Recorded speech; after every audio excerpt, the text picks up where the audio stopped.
Without objection, the chair is authorized to call a recess of the subcommittee at any time. The title of today's hearing is Expanding Choice and Increasing Supply, Housing Innovation in America. Without objection, all members will have 5 legislative days to submit extraneous materials to the chair for inclusion in the record. I now recognize myself for 4 minutes for an opening statement. First and foremost, I'd like to thank all of our witnesses for being with us today, and I very much look forward to hearing your testimony on the topic of innovation in housing. In our March hearing, we examined the broader issue of housing supply and its shortage. That problem takes many forms, but one aspect that I have observed in my district is an absence of what is referred to as quote-unquote workforce housing. According to data from the National Association of Home Builders, the median cost of constructing a new single-family home in 2024 was $428,215. For many Americans, a home built at that cost is simply not affordable. We have government programs that focus on housing subsidies for low and very low income people. We have market rate developments that are able to meet some of the demand for higher income people. What we need is housing that can meet the needs of all the people that fall somewhere in between those two worlds. Maybe it's someone who has been working in a factory for years, saving up so that they can make the transition from renting to owning a home.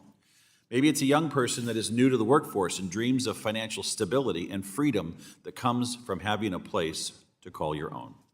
Whatever their situation, I'm sure all of us have seen the dire need for housing supply that meets the need of this population in all of our districts. I know some of you may look at this problem and clamor for greater subsidies or more market intervention by the federal government, but the reality is we don't need more subsidies. We just need more homes at prices people can afford.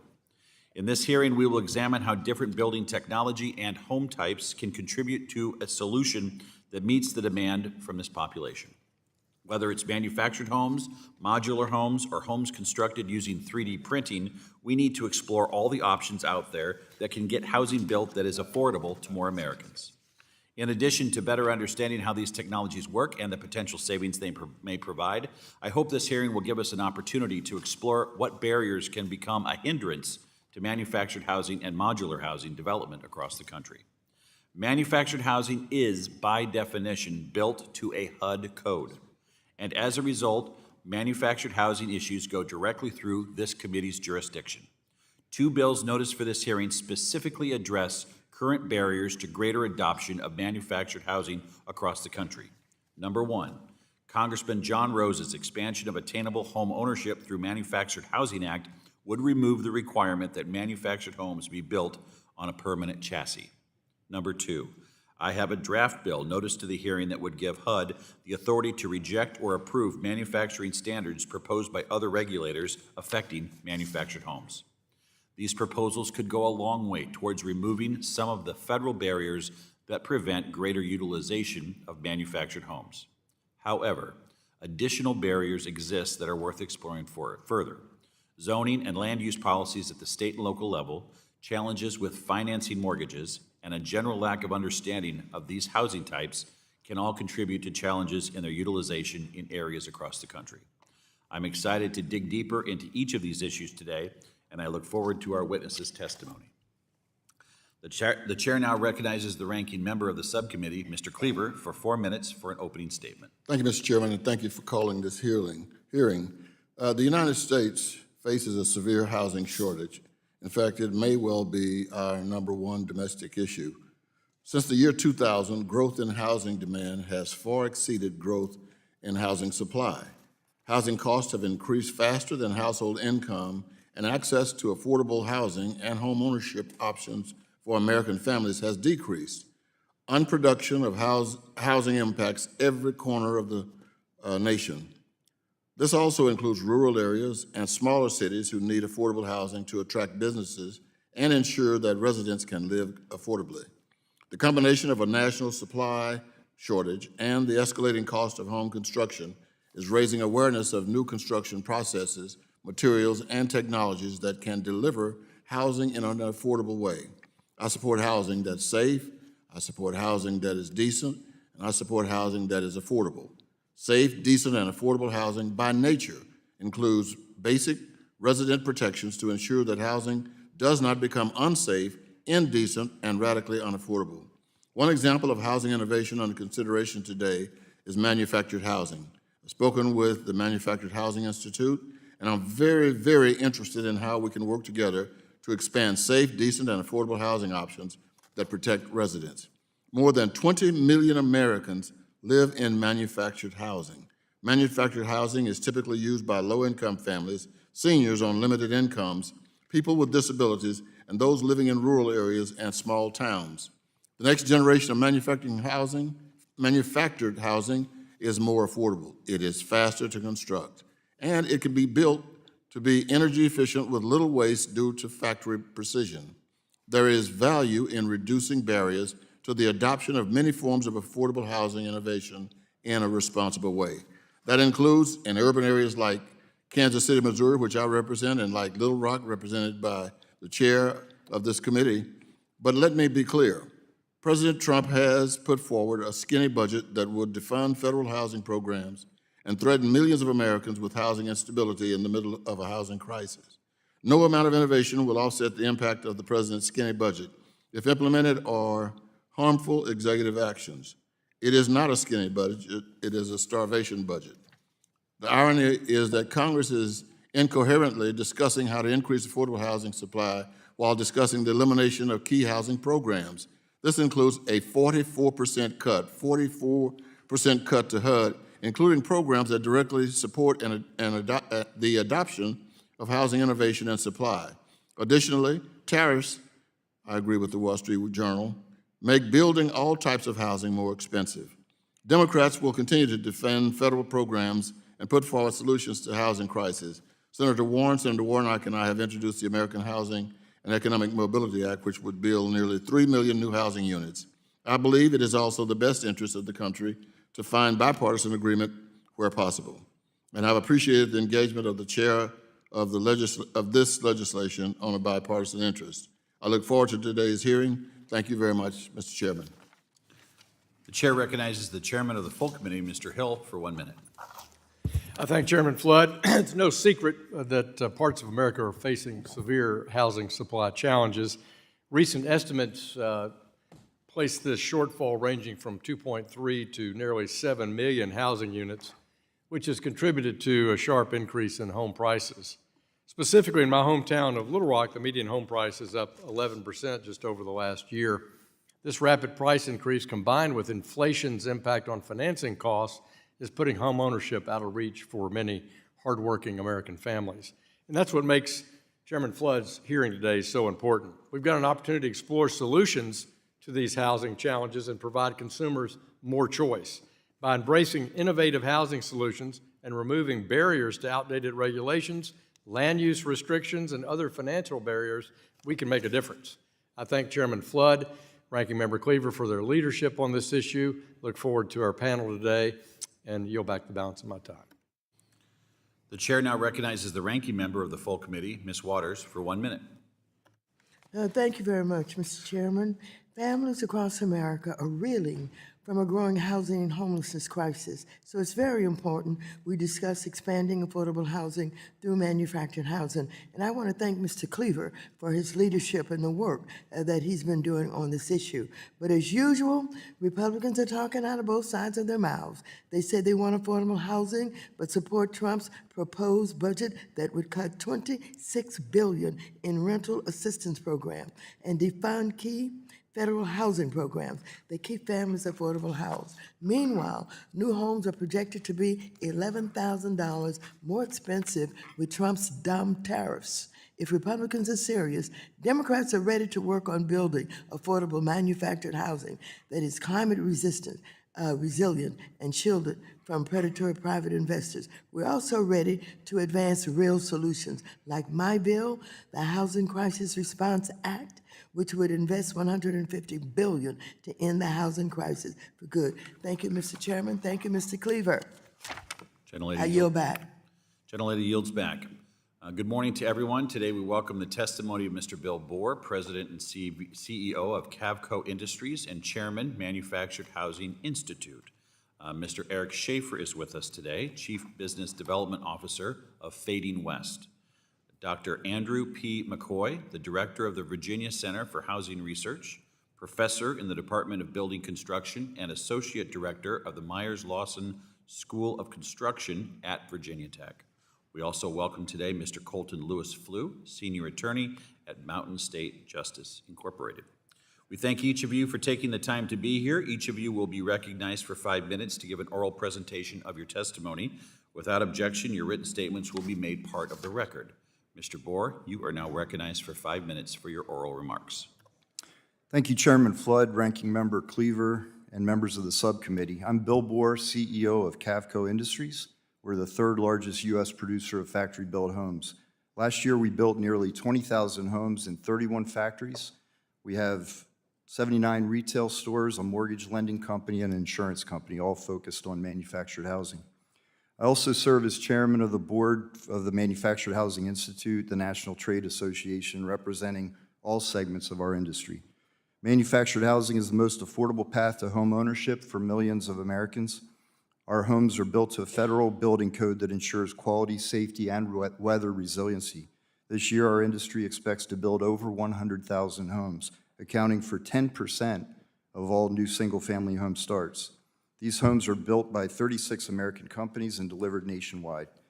This committee can help us keep costs low, encourage innovation, and expand financing options. My testimony today focuses on actionable steps Congress can take to increase the supply of affordable housing, and that's without taxpayer subsidies. First, clarify HUD's authority as sole regulator of manufactured housing. For over 50 years, HUD has been the sole federal regulator of manufactured home design, construction, and installation, ensuring consistent performance-based national standards that prioritize quality, safety, durability, and affordability. As the primary example of confusion created by a lack of regulatory clarity, the Department of Energy, under a 2007 law, attempted to impose energy standards on manufactured housing without recognizing how our homes are built in a factory and transported to site. The result, if implemented, would be a conflicting set of energy standards that undermine both HUD's role and housing affordability. Our industry has a proven track record of improving energy efficiency and is committed to continued progress, but that progress must come through HUD's established regulatory framework. Congress should pass legislation to reaffirm HUD's sole authority over all federal construction standards for manufactured homes. Relatedly, HUD and Congress should work to overcome local zoning and regulatory barriers to manufactured homes. Congress has attempted to overcome local and state zoning issues that purposely exclude manufactured homes. In 2000, Congress expanded HUD's preemption authority over local requirements, saying it should be, quote, broadly and liberally construed. MHI believes it's past time for HUD to update its 1997 policy statement, and Congress should direct them to do so. We are not asking for advantages relative to other forms of housing, just a level playing field so we can expand the supply of affordable homes. Next, modernize the chassis requirement for manufactured homes. Federal law requires manufactured homes to be built on a permanent chassis. This is an outdated standard rooted in the era of mobile homes. Today's manufactured homes are rarely moved once installed. Eliminating the chassis requirement would allow our industry to design homes with a lower profile that would improve curb appeal, and it would enable development of multi-story designs and other innovations. Next, expand financing options for manufactured homes. Affordable financing is critical to making home ownership accessible. Congress should direct FHA, Fannie Mae, and Freddie Mac to support buyers of manufactured homes through targeted actions. First, expand cross-mod lending programs. These programs should include single-section homes that meet all the other criteria of cross-mod homes. The only thing that limits the single-section home from being included is its size. It's basically an oversight. Next, ensure fair access to commercial loans for community operators. Commercial financing should be available to all community operators, not just nonprofits. Privately operated communities have a long track record of success with high resident satisfaction. Create effective home-only loan programs.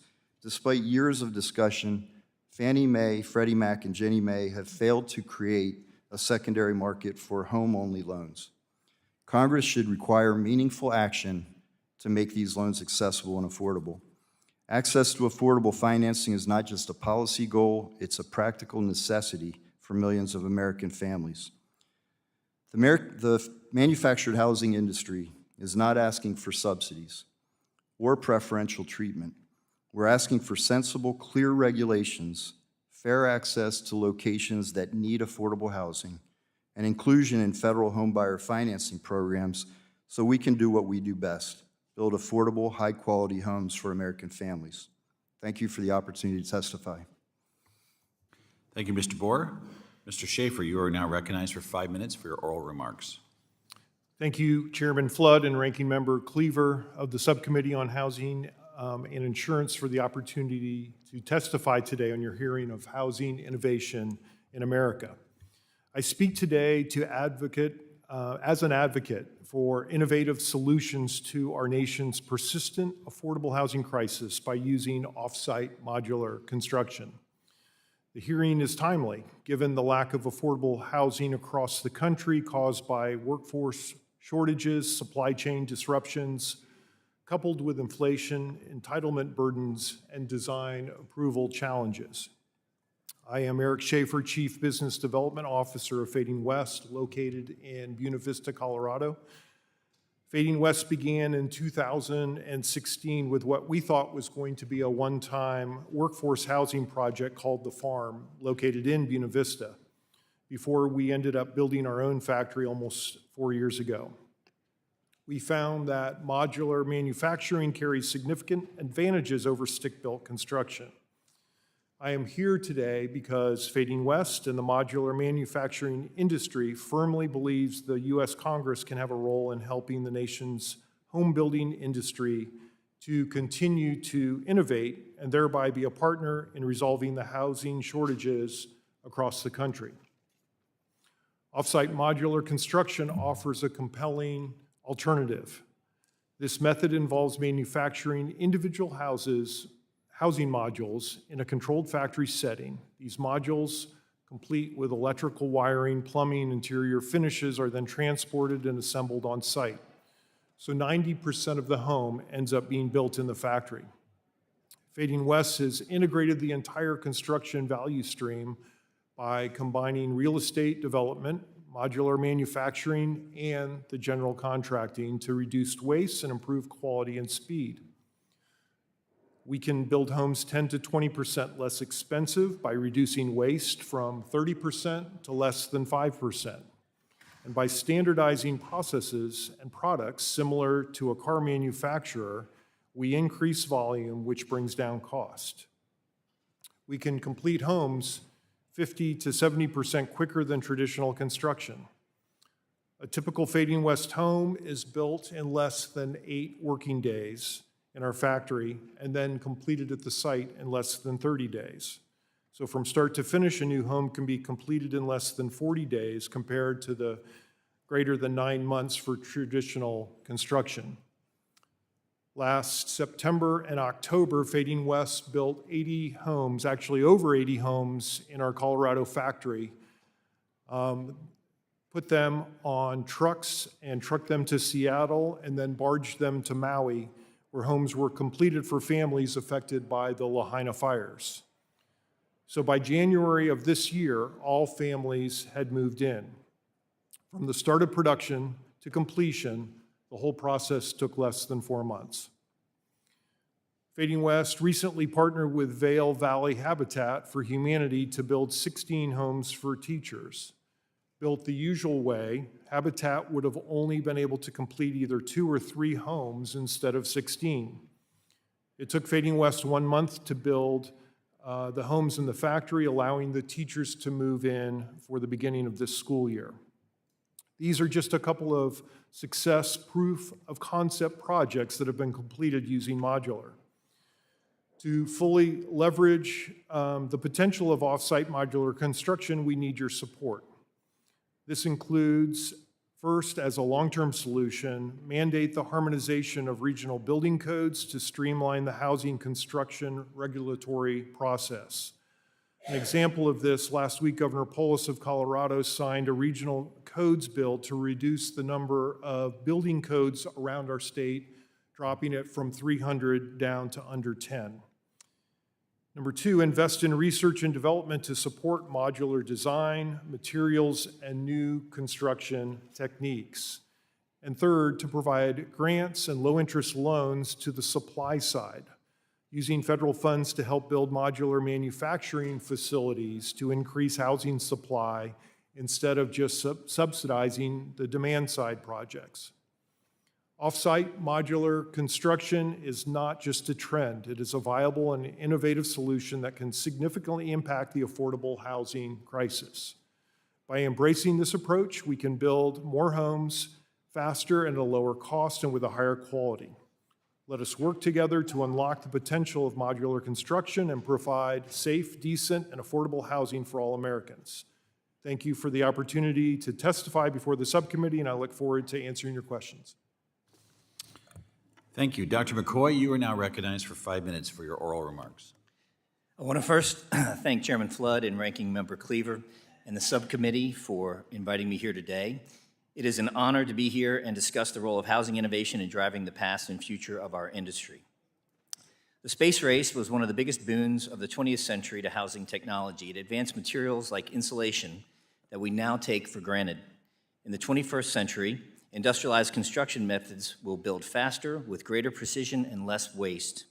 Artificial intelligence will automate and accelerate processes while reducing delays, errors, and costs. Smart materials will transform the parts of housing. Emerging innovations like digital twins, real-time construction monitoring, and data processing will offer predictive control and assurance for quality, costs, operations, and maintenance. Importantly, these technologies will not remove the need for people. They will expand opportunities for skilled work, increase accessibility, and empower a new generation of construction professionals with tools, support, and control. In many ways, home building technologies are a public event. The processes of U.S. home building are visible to the public every day. Innovation creates benefits for consumers, and the knowledge created by one firm creates value for other firms and their customers. Our policy dilemma is that the nation is not reaping economic and social returns from innovation when the industry is not innovating as much as possible. We tend to think of housing as an economic indicator, while we need to see housing innovation as an economic driver. Over time, several milestones have influenced the role of technology in the housing industry. The U.S. government actively began supporting housing advances in technology through the housing policy in 1949's American Housing Act. In 1970, the Housing and Urban Development Act provided additional authority to improve the physical quality of housing through technological change, effectively mandating housing technology as public policy. Examples of public programs that concentrated on housing innovation nationally include the 1962 Civilian Industrial Technology Program and late 1960s Operation Breakthrough Program, and the 1990s Partnership for Advancing Technology in Housing, or PATH. Lessons learned include the need for public-private partnerships, the impacts of local regulation and fragmentation, and the need for more funding options specific to this industry. More recently, the 2008 financial downturn led to a dispersion of trades away from construction and resulted in a decade of underproducing new homes. The percentage of new construction, which provides the majority of housing's economic impacts, jobs, materials, services, only recently recovered. Over the last decade, labor shortages, a lack of available land, cost inflation, supply disruptions, and rising financial costs have resulted in few options for the median home buyer. As we heard earlier, the National Association of Home Builders estimates that 103.5 million households, or 77% of U.S. households, are not able to afford the $428,000 cost of a median-priced home. Attention now has shifted to innovation. By example of the Commonwealth of Virginia, local agencies and governments are implementing zoning reforms, funding options, and regulatory reform that reduce barriers to innovation. The Virginia Housing Development Authority has particularly leaned in. For example, their qualified allocation plan scoring incorporates points for developers who use innovation in their low-income housing tax credit developments, making them more competitive. VHDA has also created community innovation grants up to $500,000 that de-risk the adoption process for builders willing to try new technologies. Our 3D concrete printing program has recently benefited, producing 4 workforce housing homes and starting on an additional 10. Virginia's Department of Housing and Community Development also recently modified parts of the building code to facilitate the use of modular housing, getting out of the way and making these technologies more accessible to the market. The city of Danville in Southside Virginia recently changed its zoning to allow for manufactured and modular housing units to reduce costs and provide options. Also, Governor Youngkin's permitting dashboard at the Department of Environmental Quality is an example of streamlining and speeding up process. Nevertheless, the cumulative results is persistent underproduction. The path forward will require coordinated partnerships and investment, regulatory modernization, workforce development, innovative financing, and cross-sector collaboration. Construction technology is especially compelling right now because it doesn't replace human workers, it amplifies them. Let me say that again. Construction technology is especially compelling right now because it does not replace human workers, it amplifies them. Innovations like augmented reality for training, robotic assistance in repetitive tasks, and digital project coordination. For example, a framer using layout tools with augmented reality can complete work faster and with fewer errors. The goal isn't to automate people out of housing, but to build better industry around them. It is time to harness these tools for progress in the housing industry. In doing so, home building technologies could expand from a public event to a public opportunity. Thank you. Thank you very much. Mr. Flew, you are now recognized for 5 minutes for your oral remarks. Chairman Flood, Ranking Member Cleaver, members of the subcommittee, on behalf of Mountain State Justice, thank you for inviting me to testify today regarding manufactured housing. I'm a senior attorney at MSJ, a nonprofit legal services provider in West Virginia. We exclusively represent low-income people at no cost to them. Since 1996, we have served thousands of homeowners of manufactured housing in danger of losing their homes or losing their homes and their land from predatory lending practices. We also represent these homeowners living in unsafe and unhealthy environments due to conditions of their home or damages from natural disasters. This testimony is also on behalf of the National Consumer Law Center and its low-income clients. In West Virginia, we are proud to have the highest rate of homeownership in the nation. We maintain that level of homeownership while possessing the 49th lowest average household income. It's no coincidence that West Virginians occupy manufactured housing at more than twice the national average. These homeowners are overwhelmingly focused on fixed incomes: the elderly, veterans, and the disabled. Those not on fixed incomes are working families struggling to make ends meet. Yet, these homeowners face widespread abuses in loan financing and systemic problems with community conditions. I want to share a couple of these folks' stories with you and some recommendations gleaned from my experience. But please remember this: manufactured homes are fundamentally different than stick-built homes. Manufactured homes, also called mobile homes, are not so mobile. They have a finite lifespan, and moving them can be cost prohibitive if they can be moved at all. Manufactured homes depreciate like cars. Manufactured homes are a vital source of housing, but they are not a wealth-building tool. It's a fact we urge you to keep in mind as you look to expand access to this important housing. The first case I want to share involves a leased land community, a mobile home park. Specifically, 5 mobile home parks totaling more than 640 home sites in Mercer County, West Virginia, that was bought by a hedge fund for investment. For quick background, Mercer County is in the coal fields of southern West Virginia. The median household income is under $48,000 a year, yet 70% of the housing units in the county are still owner-occupied. One of these owner-occupied houses belonged to Mr. and Mrs. P. 6 years ago, they cashed out their meager savings, bought a home for $30,000, and moved into one of these 640 lots. The entire time they were there, they paid $300 a month for rent and got by with their Social Security income. Other residents of these communities include Miss R and her husband, who ran a small business, averaged about $42,000 a year in take-home pay, paid $225 a month in lot rent. Miss V, who'd been living on one of these lots with her for 14 years, was providing around-the-clock care for her adult disabled son and was paid through the Medicaid waiver program.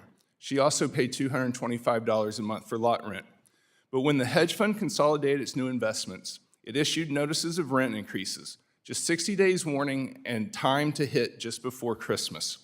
The rent increases were steep: 75% for Mr. and Mrs. P, $300 a month to $525. 120% for Miss R. She went from $225 a month to $495.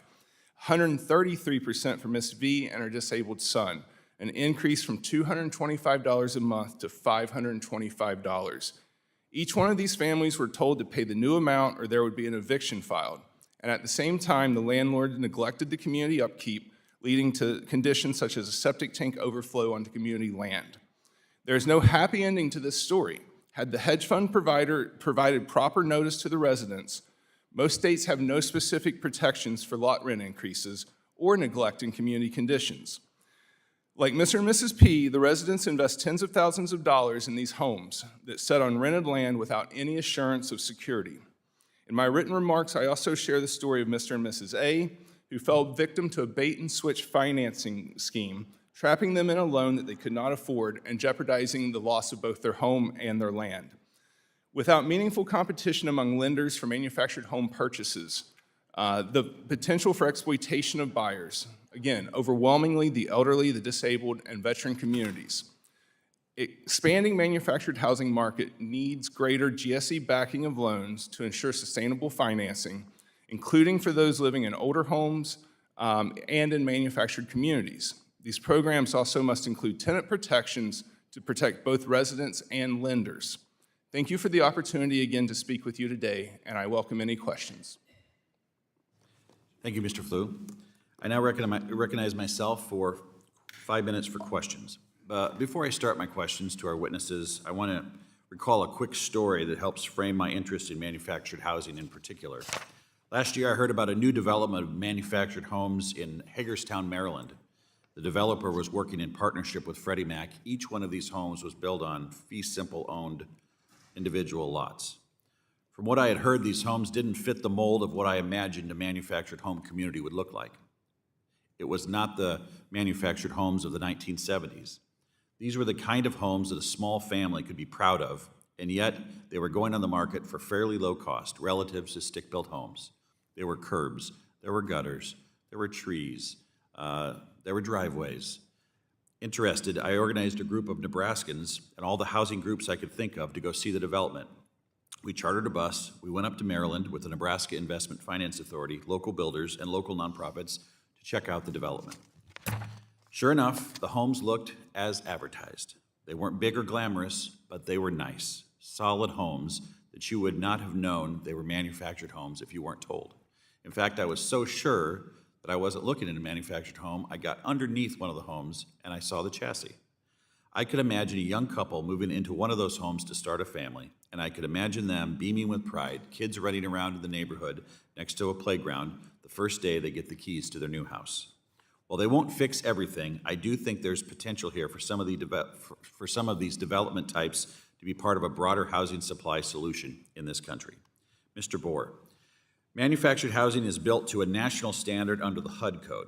How can Congress and HUD better leverage this existing code to expand the use of manufactured homes in federally funded affordable housing projects? Thank you, Chairman Flood. And I appreciate the story. We're proud of the homes we're building, so thanks for that. A lot of it's what I tried to outline. I mean, I think expanding affordable housing is really a game of expanding the playing field under the HUD code. And so doing things like removing the chassis allows us to innovate, and that innovation will lead to us developing products, for example, that can go into urban infill, which is an area our industry traditionally has not penetrated.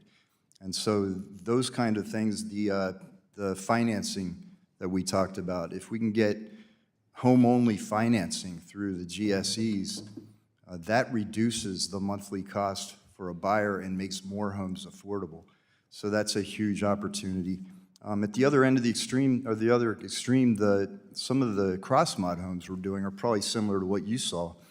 And currently, for no reason I can understand, multi-section homes that meet that criteria fit, but single-section homes that are just smaller, still meeting the criteria, don't qualify under cross-mod. And so that seems like an oversight to me. I'd like to see that changed. All of these things grow the playing field, grow the opportunity for us to innovate, and will allow us to provide more homes for families. Thank you very much. Mr. Schaefer, can you describe how modular manufacturing can reduce home costs, and roughly how much savings could a home buyer expect to see with a modular home relative to a stick-built home? Yeah, thank you, Chairman Flood.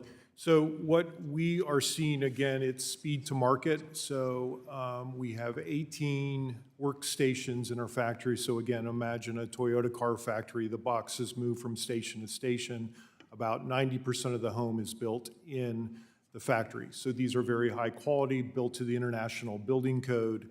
These are put on permanent foundations. So high quality, energy efficient. To your point earlier, architecturally interesting. We want to build homes that people who are moving into them are proud to live in them. And then the on-site work is dramatically reduced. It is set on a permanent foundation, as I said, and then about 30 days until the final CO. So the savings come kind of in 2 or 3 ways. First, it is the speed, so the... And before you go there, I have one more question for Mr. Boor before my time runs out. I don't mean to cut you off, but Mr. Boor, what are the risks to affordability and access if other federal agencies like Department of Energy impose conflicting standards without HUD's coordination or oversight? Yeah, at a high level, I think the issue is those agencies don't always understand our process. So they're myopically going after a given improvement that they're viewing, and yet HUD has a more robust, holistic process that considers those energy advancements in this case, but relative to affordability. The DOE rules would drive the costs up considerably for our home buyers. Thank you very much. And Mr. Schaefer, since I apologize again for having cut you off, I would ask that you respond to the rest of my question for the record so that I can make it part of the record for this hearing. Absolutely. So again, how Unfortunately, I have to cut myself off again because I only have 5 minutes. So.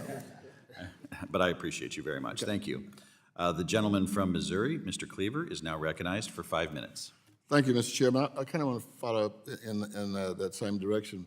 I'd like for Mr. Flew, if you would, you're familiar with CDBG and the home program, I believe. These are critically important programs, and they are the 2 largest federal sources of flexible funding used by states and federal and local governments to preserve, rehabilitate, and in some cases actually develop manufacturing and housing. These programs support infrastructure upgrades, housing rehabilitation, land acquisition, and a number of other critical improvements in manufactured housing communities. Now, these programs have been targeted, unfortunately, and for me, painfully, despite their role in addressing affordability and improving conditions in underserved areas. Do you see, as I do, the negative impact these programs being cut would have on what I think most of us in this room are interested in trying to develop? Thank you, Ranking Member Cleaver. I do see that. I do agree with the Ranking Member. I'd actually urge that these programs should be expanded, and funds should be available to more communities to improve the conditions. Thank you. The ability, I think, of us to get something done will depend on our ability to work jointly, and I think there is, as I hope you can see, some bipartisan support for the new innovative ways in which we can reduce costs to build decent housing for our constituents. When renters are evicted, they typically leave the unit behind. In contrast, manufactured homeowners face a far more complex situation, probably legal maneuvering would be involved, but they must either sell their home or relocate to another site. And during COVID-19, the market for manufactured homes declined sharply. In the case where the manufactured homeowners cannot find buyers, they have little resources and may just leave the home in some kind of a residential area or in a park. In many states, these manufactured homes are considered abandoned property after 30 days, to which landlords can take over the titles and lease them to new tenants. What kind of protection, to any of you, what kind of protection should we develop to protect those homeowners?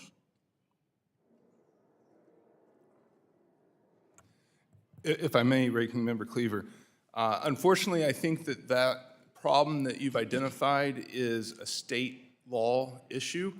What we see, besides just the abandoned property, we see storage fees assessed when the resident has to leave their home. And the eviction process in West Virginia is no different for an owner of a manufactured home in a rented land community than from an apartment. So they leave behind and they end up forfeiting the largest asset that they own oftentimes. But unfortunately, as I say, these eviction laws, landlord-tenant laws, are usually state law issues, and so it will take really a 50-state strategy, I believe. In other words, Congress has to come together and agree to what Chairman Ford and I say. They must do what we said. That's right. To fix this. Everybody? Thank you. I yield back, Mr. Chairman. The gentleman yields back. The chairman of the full committee, the gentleman from Arkansas, Mr. Hill, is now recognized for 5 minutes. Thank you, Mr. Chairman. Again, thanks to the panel, very good testimony. Mr. Boor, really appreciated your testimony, and I was particularly interested in the cost you outlined, the flexibility, the regulatory agenda you outlined. I hope that we can do something to propose that. I was a staffer on the Housing Subcommittee in 1983, and we had the exact same testimony. So technology has advanced, and innovation has advanced, but apparently HUD and the regulatory system is stuck in the 70s on this matter. Would you agree with that?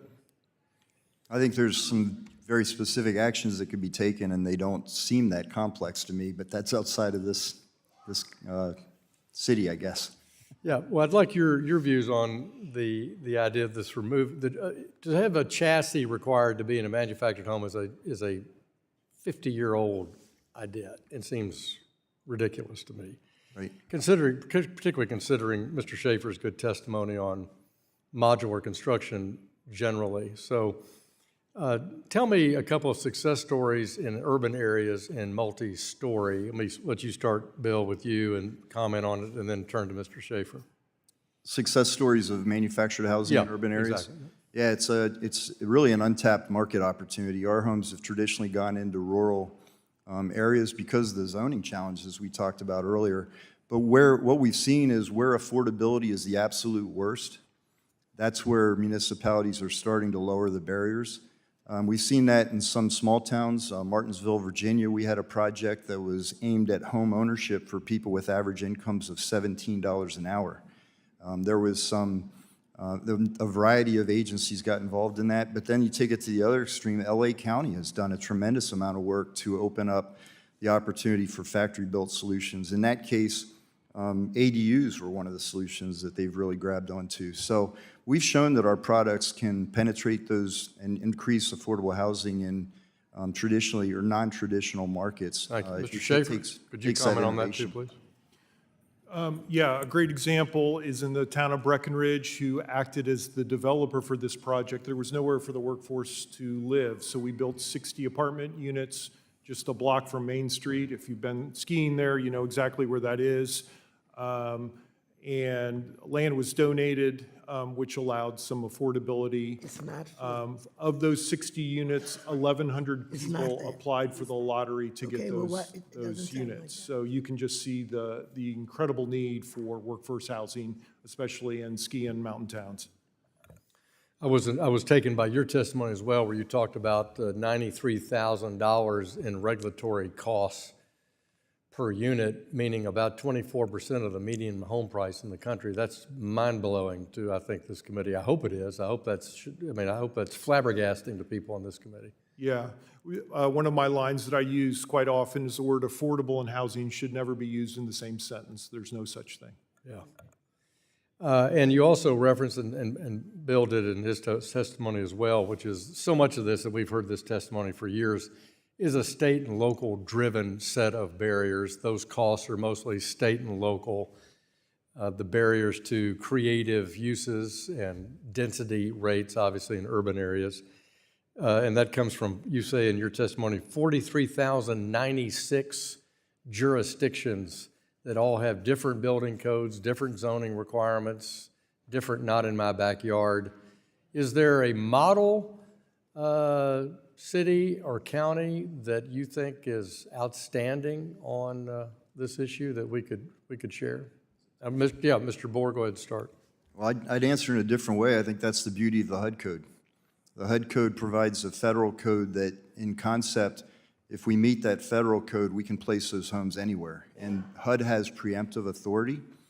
And one of the actions I outlined was Congress should point to HUD and say, update your policy statement, exert your preemptive authority so that there's a stronger statement from the federal government about not disallowing HUD code homes. Yep. Anybody else want to talk about that? Mr. Yeah, Schaefer? I can just comment. So there was over 300 building codes in our state. So again, to use the car analogy, that would mean a Camry would be built 300 different ways. It would cost $200,000 if cars were built or governed the same way that houses were. So what we've done in our state, and this was just signed last Thursday, was to reduce those codes to regional codes. So the coldest areas will have a different building code, obviously, than the Thank you very plains. much. Yep. Very useful testimony. Yield back, Mr. Chairman. Gentleman yields back. The gentlewoman from California, Mrs. Waters, who is also the ranking member of the full Financial Services Committee, is now recognized for 5 minutes. Well, thank you very much. Mr. Flew, in your testimony, you noted that private investors acquiring manufactured housing communities often fail to comply with state laws that require that they honor existing leases and provide advance notice before increasing rents. This violation leaves residents vulnerable to sudden cost increases and housing instability. Can you speak more about how common these violations are and what tools, whether regulatory or legislative, are needed to ensure that lease protections and notice requirements are enforced in manufactured housing communities? Are you talking about preempting state laws and doing something from the federal level? What are you thinking about? Thank you for the question. The way I would see federal law preempting state law, if you will, if the GSE-backed funding would expand and allow owners of homes that are not converted to real property, so they remain personal property loans, if the GSEs would provide funding for those loans and provide within that funding requirement certain rules and regulations which would have to be complied with by communities, that would go some distance, I think, to setting a baseline standard. That makes good sense. Even as communities across the country struggle with severe housing shortages, local governments continue to use discriminatory zoning and land use regulations to block the development of placement of manufactured homes. These restrictions are often rooted in outdated and stigmatizing beliefs about manufactured housing and the people who live in it, making it nearly impossible to expand this affordable housing option in many areas. How have exclusionary zoning practices limited access to the use of manufactured housing, and how, again, can federal government help push communities to adopt zoning reforms?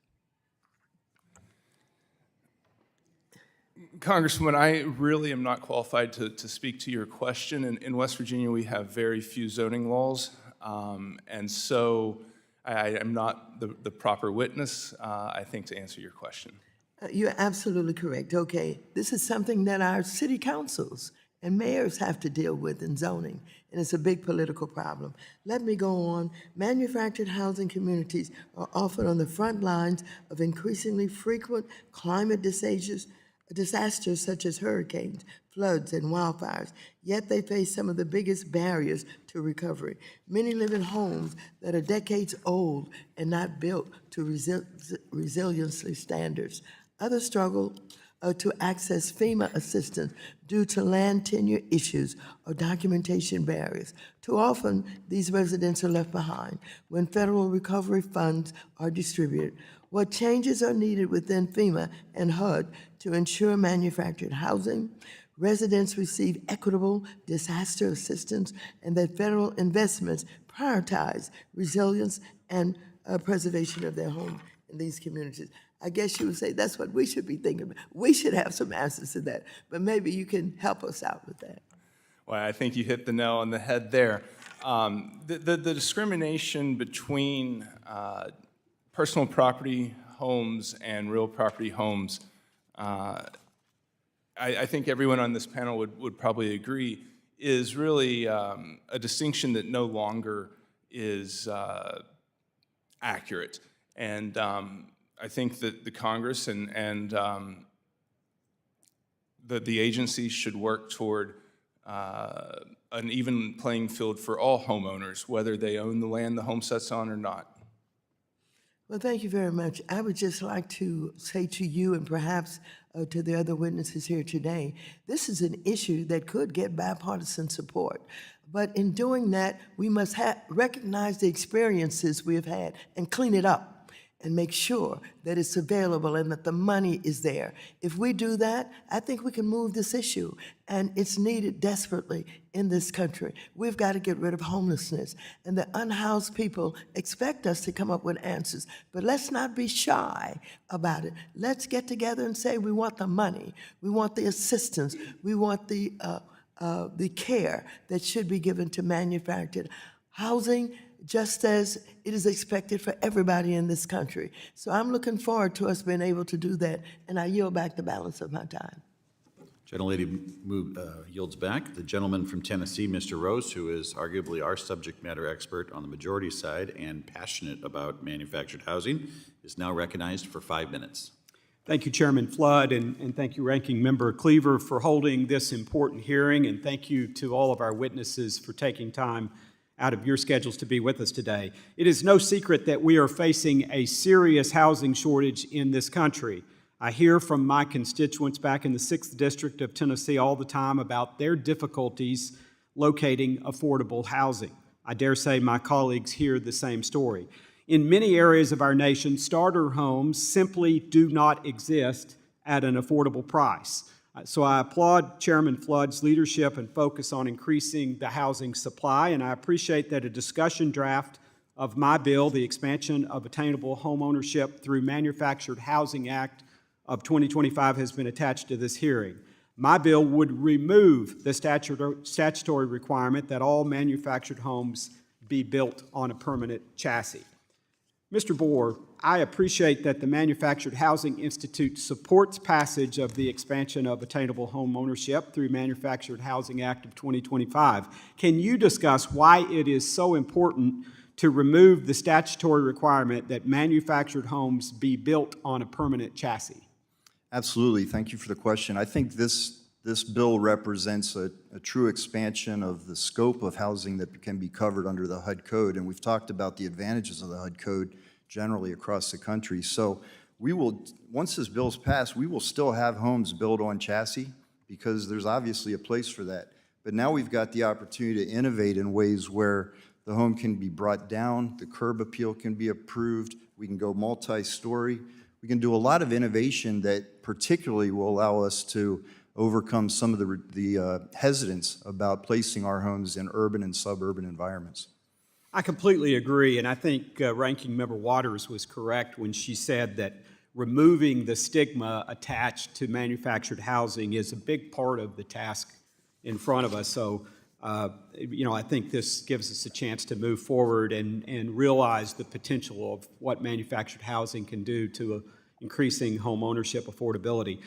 Mr. Boor, my office has worked extensively with the Manufactured Housing Institute on the bill that is attached to today's hearing to remove the permanent chassis requirement. One of the issues that we have focused on is ensuring that this bill does not impact the financing of manufactured homes. Do you believe that the bill attached to this hearing strikes the right balance of ensuring removal of the permanent chassis requirement while also making sure that the financing of manufactured homes is not adversely affected? Yeah, there's a lot of work to be done. I think the first step is your bill, and then and we've already started this process within the industry, we're going to have to sync up state law to that bill so that the financing concerns can be alleviated. So there's a lot of work to be done afterwards, but you'll start the ball rolling. And do you believe that that state work can happen quickly enough to usher along this transformation? I believe it'll be a snowball. I think there'll be some really quick, easy wins there, and once some states are doing it, other states are going to quickly conform. And Mr. Boor, I'm intrigued by the cross-mod concept and product. Could you elaborate on what a cross-mod home is and what the new single-section cross-mod product entails? Additionally, how can this housing innovation make home ownership more attainable for Americans? Yeah, cross-mod is a term we use really to sync up with the Fannie and Freddie programs that say if a home meets certain criteria, it can be appraised against site-built comps. And that's a big deal, right? That recognizes that the provider of money says that our homes, from a quality perspective, are equal to site-built homes, which they are. So the issue that I raise, which I think is a pretty straightforward fix, is that right now those programs only cover, only insure homes that are multi-section. These homes have certain characteristics from the factory, and they also have certain characteristics at the site to qualify for this financing. And I believe it's an oversight not to allow smaller homes that qualify under this criteria to also qualify. And so I think it's a pretty straightforward change that will expand the concept of cross-mod home availability. And Dr. McCoy, do you feel that single-section cross-mod has the potential to make home ownership attainable for more Americans?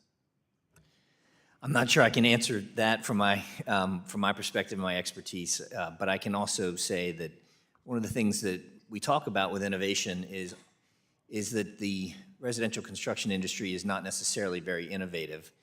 But when we look closely, we see that these are all innovations. Everything we're talking about is an improvement, and it's something that can help with getting more housing to more people that need it. Well, thank you. My time's expired. I yield back, Mr. Chairman. Gentleman yields back. The gentlewoman from Massachusetts, Ms. Presley, is now recognized for 5 minutes.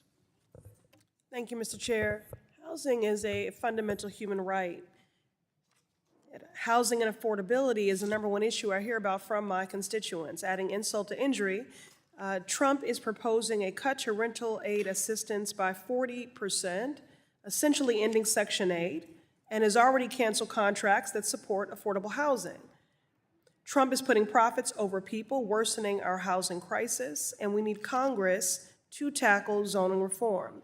Exclusionary zoning is a national problem and has a deep history in my district, the Massachusetts 7th. In fact, in the early 20th century, Boston adopted zoning codes that explicitly restricted where Black and immigrant families could live. Redlining, disinvestment, and segregation concentrated poverty in some neighborhoods while hoarding wealth in others. And today that legacy lives on. Zoning regulations in Boston are so contradictory and complex, in fact, that what would take a day and less than $100 to be approved in another city takes $10,000 in more than 6 months in the city of Boston. And there's abundant research showing exclusionary zoning perpetuates housing scarcity, economic segregation, unequal school systems, and disparate health outcomes. Dr. McCoy, I'd like to begin with you. For folks watching this hearing who may not be steeped in housing policy, can you explain the difference between single-family zoning and multifamily zoning? And how does that difference affect the overall supply and affordability of housing? Thank you for the question. Well, I came prepared to talk about technology, but I can do my best to try to expand a little bit on what you're asking. Single-family zoning would typically be restricted to certain size of a footprint of the building on a lot, and would restrict certain uses of that building, and would ensure that anyone who purchased that building was restricted to that over time. Multifamily typically is something that we're going to use in a more dense situation where we need to have multiple units on top of each other or organized on the site, and of course it has its own different uses that it's restricted to. Thank you. In Boston, more than 80% of residential land is still zoned exclusively for single-family homes or low-density housing. And we know that zoning has never been neutral. Mr. Flew, in your legal advocacy work, can you elaborate on how zoning has been used historically as a mechanism of segregation and displacement, and what role you see Congress playing in reversing that legacy while still respecting local governance?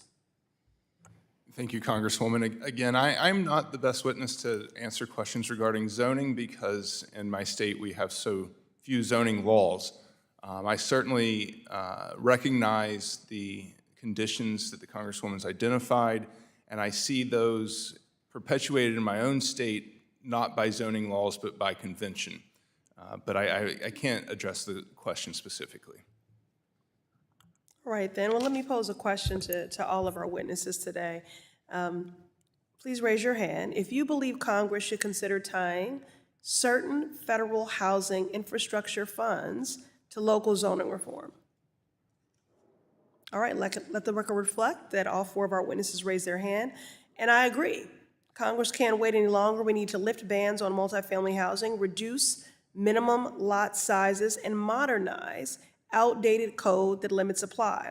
Because if we're going to invest federal dollars into housing and infrastructure, we need to ensure those dollars aren't being undermined by local rules that drive prices up. I yield back. Gentlelady yields back. The gentleman from New York, Mr. Lawler, is now recognized for 5 minutes.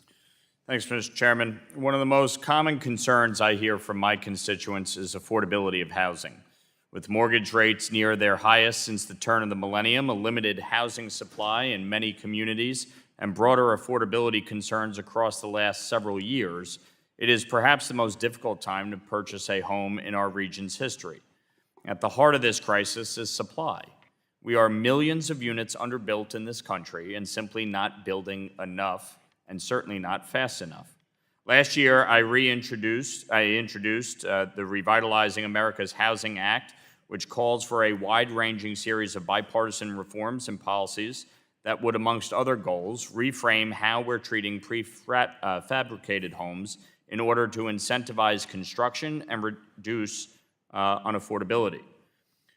Dr. McCoy, what role do prefabricated homes play in addressing housing shortfalls in our developed nations around the globe? In our developed nations around the globe? Yeah. Well, thank you for the question. So I guess what I would answer is I advocate for a deep bench on this. We need many different options. We have a lot of capacity in this country, and we've lost some capacity, especially in terms of manufactured housing that we can bring back, right? So in terms of prefabricated options, it is growing, and we've seen a lot of growth in this. Mr. Schaefer can attest to that, and it's a very viable option for how we can get housing on the ground quickly. So in comparison to countries like Sweden and Japan in particular, when you look at America's housing market, what limitations do you see to the industry reaching max capacity and scale on the regulatory and economic levels? I see, okay. I'm not certain of the type of regulations, for example, that you have in Japan versus Sweden. I think in some ways what we've seen is a perception problem, and that's something that we really need to work on and make a national priority, is how do we create work against the perception that somehow the buildings that are built as modular or are not built on site, for example, that they have less quality in some way, which is not true from my experience and from our studies. Mr. Schaefer, what role does building code complexity add to our current housing supply gap, and how could the greater use and acceptance of prefabricated homes help reduce that gap? Thank you, Congressman, for your question. Yeah, I would say, first of all, again, as we've mentioned, it's almost $100,000 just in entitlement fees to get to the point where you can build a home. So we're already starting from behind. So streamlining those, less building codes per state, go to regional codes. What that would allow us then is to build faster, and if you build faster, then the cost comes down. Great. And what other government barriers might exist at the local, state, or federal level that prevent modular housing from reaching their full potential? I would say, again, the higher density, some of the things that we've already heard, that would change things. If the lot sizes are smaller, then you can get more homes, let's say. For instance, in the farm development that we did, we were able to get 10 homes per acre, which then dropped the price of the homes, because we did 5 plexes and single-family homes, down to the 80 to 120 area median income. So shrinking density or increasing density would be a tremendous help. Thanks. I yield back. Gentleman yields back. The gentleman from New York, Mr. Torres, is now recognized for 5 minutes. Thank you, Mr. Chair. Mr. Boor, you began your testimony with the following statement, quote, "We're not here today asking for subsidies." And then toward the end of your opening statement, you proceeded to ask for an expansion of the 22F HUD loan program, which kind of sounds like a subsidy to me because it means the government would have to take on the risk. We're bearing the risk and we're subsidizing that risk. So it feels like subsidies for me, but not for thee. You testified that public policy and regulation can be a barrier to cost-effective, affordable housing construction. I share that view. Do you believe that Trump tariffs fall into that category? Could you explain roll into that category? I'm sorry. Do you believe the Trump tariffs raise the cost of housing construction materials, which in turn raise the cost of housing construction, which in turn raises the cost of housing itself? To the extent our costs are increased, which, I will say that we import materials that go into our homes, electrical components. We ship homes with appliances that come from overseas. So to the extent tariffs increase and inflate those products, that drives up costs for sure. And I can't deny, or wouldn't deny, I would completely agree that It was absent from your testimony, but if we're going to speak about barriers to cost-effective, affordable housing construction, the elephant in the room is the Trump tariff regime, which is not manufacturing housing, it's manufacturing housing shortages. We should work on all these problems. I'm an evangelist for the housing abundance movement and a proponent for housing innovation, land use reform, modular construction. The more innovation, the more reasonable regulatory reform, the merrier. But housing innovation is a supplement to, not a substitute for, housing investment. And if you're advocating for housing disinvestment, you're not part of the solution, you're part of the problem. Mr. Flew, is it fair to say that housing is a priority for most Americans? Absolutely. Yeah. So housing is a priority for the American people, but it's not a priority for Congress. The HUD budget is over $70 billion. The overall federal budget is $7 trillion. Housing is a mere 1% of the overall federal budget. And Donald Trump wants to take that meager 1% and cut it in half at a time when America's facing the deepest affordability crisis since the Great Depression. And Donald Trump is not only seeking to cut housing assistance in half, he's also seeking to impose a 2-year limit on the housing assistance he's cutting in half. And as you know, most heads of households in public housing and Section 8 are working people. These are not undeserving poor people who are gaming the system. These are working people, like my mother, who cannot afford market rate rent. The median rent in New York City is upward of $3,000. How many, can you raise your hand if you know many working people who can afford $3,000 a month? Median rent in Brooklyn is around $4,000. Median rent in Manhattan is $4,000 to $5,000. So if you impose a 2-year limit on rental assistance, what do you think will happen to the working people who live in HUD-assisted housing? Mr. Flew, do you want to take a guess as to what will happen? A lot of people would lose their homes. Right, so instead of the working poor, we would have the working homeless. And so the policy choice before us is not a choice between the cost of housing and no cost at all. It is the choice between the cost of housing and the cost of homelessness. Mr. Flew, which is more expensive, both economically and socially, housing or homelessness? Congressman, I firmly believe that homelessness is more expensive. By orders of magnitude, right? So in Donald Trump's America, if you're a working class person, you might lose your public housing or Section 8, causing you to pay more for housing. You might lose your SNAP, causing you to pay more for food. You might lose your Medicaid, causing you to pay more out of pocket for health care. And you're not only paying more for food and housing and health care, but you're also paying more for everyday goods and services because of the Trump tariffs, which, by the way, is raising the cost of housing. So again, I'm all for housing innovation, but housing investment is indispensable to addressing the affordability crisis in America. Does anyone disagree with anything I just said? See, there's a consensus. There's bipartisanship in America. So. Modular construction, to what extent can modular construction cut the cost of construction? Do we have estimates on time savings, cost savings? Just from experience, for us, it's between 10 and 20%. Okay. And is that national or is that in particular places? I can only speak for what we're experiencing in Colorado. Got it. Okay. So look, I feel like it's not either or. We need more innovation and more investment, and I hope we can build a bipartisan consensus for both. I yield back. Gentleman yields back. The gentleman from South Carolina, Mr. Timmons, is now recognized for 5 minutes. Thank you, Mr. Chairman. I want to thank the witnesses for being here today. The U.S. housing market has long faced a significant supply gap, particularly for low and moderate income families. While traditional site-built homes have largely dominated, innovative solutions like manufactured, modular, and 3D printed homes present a promising path to expand affordable housing options. I'm always fascinated by how technology can be harnessed to solve some of our country's most pressing challenges. To address the growing housing shortage, it is crucial that Congress explore out-of-the-box solutions, including emerging technologies to ensure that all Americans have access to safe, affordable housing. Dr. McCoy, 3D printed homes represent a significant technological innovation in the housing industry. How do you believe this technology can revolutionize the way we approach home construction, especially in terms of affordability and efficiency?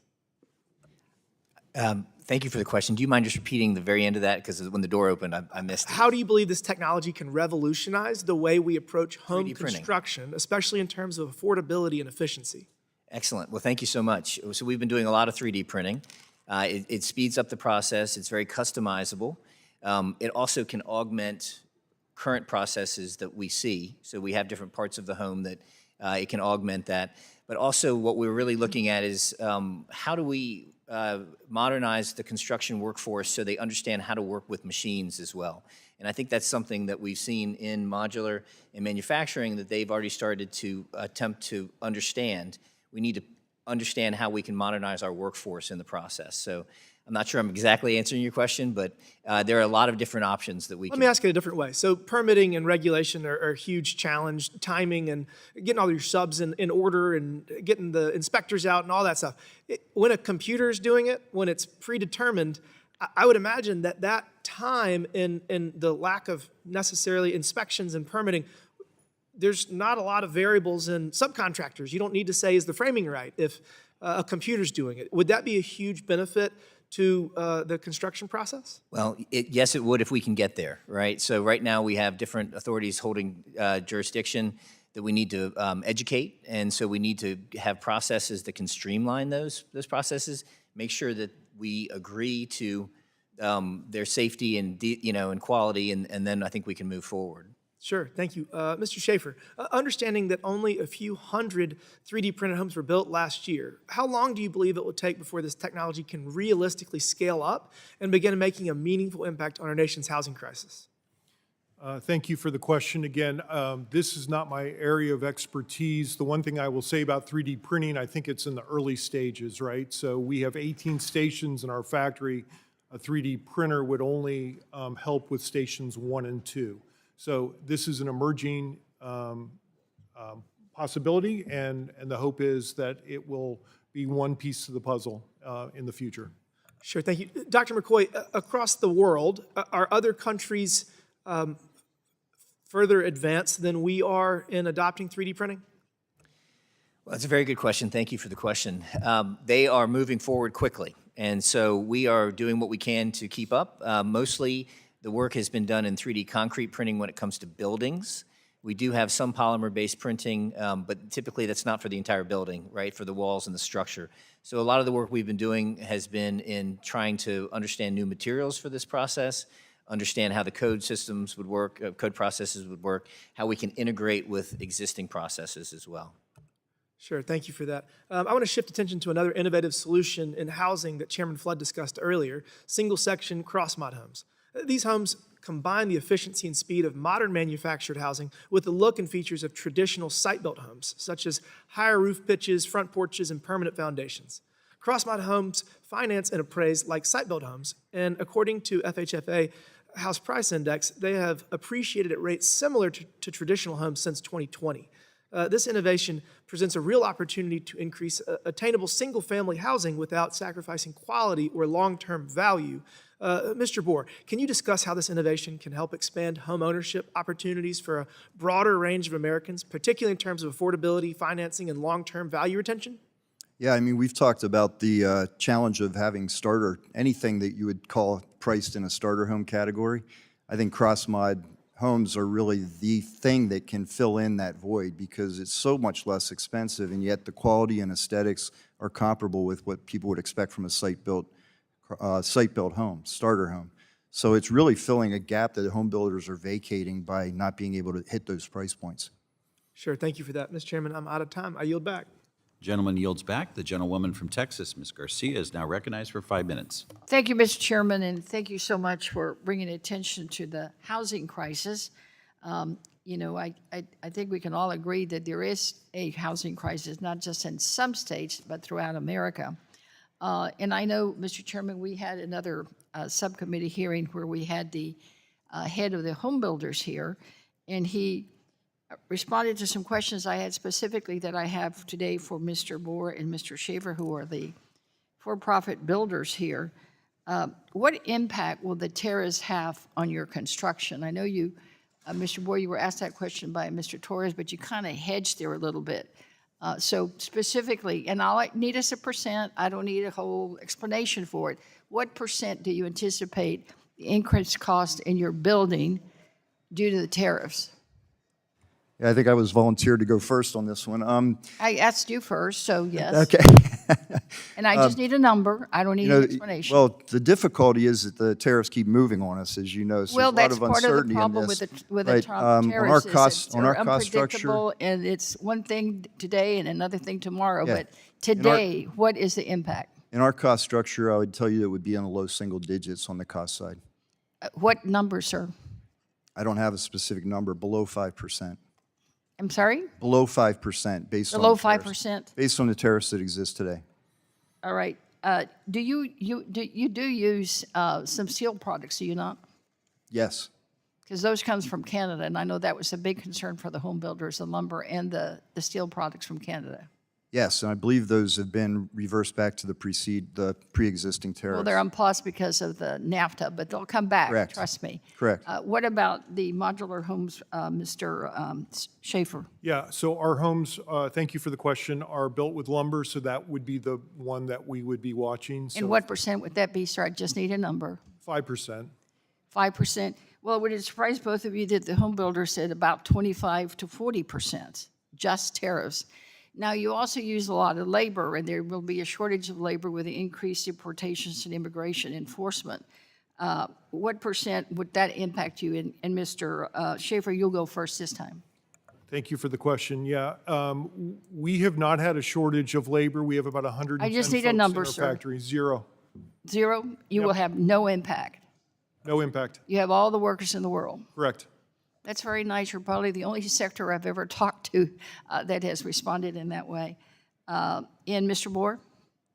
Yeah, I'd appreciate 1 minute to just talk that the one thing about the difference you're hearing Sure, from I the just home, need a number because I've only I got would 2 agree more with the minutes left. 0% on labor because we're hiring unskilled labor and we're training it. So the terrorists don't impact you much, immigration, none at all? We have not seen an impact on labor Well, would availability. it surprise you to know that the home builders said 30% based on immigration deportations? And Yeah, that and was- what I wanted to point out is Well, that sir, I our didn't ask you process a is, question. Let me move on. Sir, I want to go to Mr. Flew, and Mr. Flew, thank you for your work. I was a legal aid lawyer myself, and my favorite T-shirt was one that said, "Housing for profits, for people, not for profits." I was in the housing section. I used to have it until I had this horrible accident in Mexico, and my van blew up and everything in it, so I lost a T-shirt. But I wanted to ask you a question about extreme heat, hurricane events, weather events, and the risk to manufactured homes. So can you talk just a little bit about that? I'm from Houston. We have a lot of hurricanes, and we always just see, we don't have that many manufactured homes in Houston, but there are pockets around Houston that are semi-rural that do. Thank you for the question. I can speak to the issue briefly. As everyone knows, these homes that we're talking about that are on non-permanent foundations on piers are secured primarily through the hurricane straps, metal strapping, ultimately secured to the ground by like a large screw. And what we see, not just in high wind events, but in high water events, we see a lot of flash flooding events in West Virginia. There's been a lot of news about the storms that hit North Carolina and the issues that they've had with the homes. But the other thing that I would like to mention, and maybe I'm dealing with mainly older homes, but when these homes become waterlogged, when they suffer from a natural disaster event, it's not like you call in ServPro and they vacuum out your basement. These homes suffer for the rest of their existence through mold issues, from other deterioration, and I think it's a very important issue that you've identified. Right, so it would be a mistake to dismantle or do away with FEMA. It would be a mistake. Thank you. I yield back. Gentlewoman yields back. The gentlewoman from Texas, Ms. De La Cruz, is now recognized for 5 minutes. Thank you, Chairman, and thank you to the witnesses for being here today. I am from deep South Texas, the tip of Texas. It's a largely Hispanic community and a community that has a humble average income for families. So low cost in housing is something very, very important to me. Affordability is important to me. And I'm excited that the work that we're doing here in this committee is to find meaningful solutions to end the housing crisis. I'm especially interested in ending homelessness for veterans as well, and this is why I'm proud to have a bill that helps address this for disabled veterans, which is H.R. 225, Disabled Veterans Housing Support Act. And as I said, it passed successfully out of the House and will, God willing, pass out of the Senate as well. That being said, when we worked on this bill, what we found was that there are simple legislation changes that can be made, that can be bipartisan and make tremendous impact on a community, in this case, veterans. And while I was listening to her discussion today, I realize how important manufactured homes are to solving affordability and housing in our nation, especially given all the advancement in construction. 3D printing, 3D building is very interesting. Quality, making sure that it's quality. Texas is home to the most total shipments of manufactured homes, and while manufactured homes are less expensive, they've seen a percentage cost increase, much like our standard brick homes. Mr. Boor, what do you think are key federal changes that we can make to reduce the price of manufactured housing for Texans and for all Americans? Yeah, the price that matters to the people you're talking about is their monthly cost. And there are some very clear actions to be taken on the financing side, directing the GSEs in particular and FHA to develop programs they've talked about for a long time for home-only financing. I'd imagine in your area, I know because we're in those markets, that there are a lot of people there that are buying home-only, and they need that kind of loan. The GSEs really don't support that at all. And if they did, the cost of those loans would come down, and the monthly cost, which matters to those people, would be reduced. A lot of people are right on the outside of affordability, and that makes a big difference. So GSEs, you said they don't support the manufactured home buyer? No. Under their duty to serve programs, they've talked about pilot programs and other efforts to get into this section or segment, and yet we've really seen very little activity. So it would be a huge impact on people being able to get in. There are so many people just outside of affordability.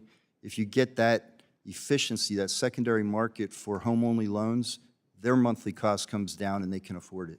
And you said they were developing programs. Is this something is it a funding issue for them? Why do you think that GSEs have not supported manufactured housing? Yeah, I'm hesitant to speculate on the reasons. I think it's a small market for them, and I think that, what they would tell you is they don't have data about the risk-reward, but in the public market with investors, they are pretty attracted to the risk-reward. But I think a secondary market would bring that interest rate down and, again, have a huge impact on the number of families that could afford a home. That's been very helpful. Thank you. I appreciate that. I know I don't have very much time left, but we talked about financing. I'm very curious about the 3D building. So I'll just ask Mr. McCoy or Mr. Schaefer about the 3D building and modernizing workforce, you said, is very important to make sure that we have the workforce that'll be able to produce this. Can you speak briefly to this? Thank you for the question. Yes, this is a critical aspect, is getting more workers into this industry. Right now we have a labor shortage, considerable. I've heard today that maybe that might not be in the factories, and so we're seeing that definitely in construction sites and across the industry in many different ways. So getting more people excited, changing the perception of this industry, I think it will go a long way. And then talking to younger generations about how exciting all the different opportunities are, the different technologies that we're working with, it will go a long way to making this a great economy-building industry. Thank you. Thank you. I yield back. Gentlewoman yields back. The gentlewoman from Georgia, Ms. Williams, is now recognized for 5 minutes. Thank you, Chairman Flood and Ranking Member Cleaver, and to all of our witnesses for having this discussion today, because y'all, I understand that manufactured housing can be an important tool in our toolkit to help ensure that everyone, no matter their zip code, has a roof over their head. In fact, I've benefited from this. So, see, I grew up in rural Alabama, and I grew up in a home that had no indoor plumbing and no running water. So I remember when my Aunt Pat purchased a manufactured home, and it was the first home that I lived in that had indoor plumbing and running water. But I now live in downtown Atlanta, y'all.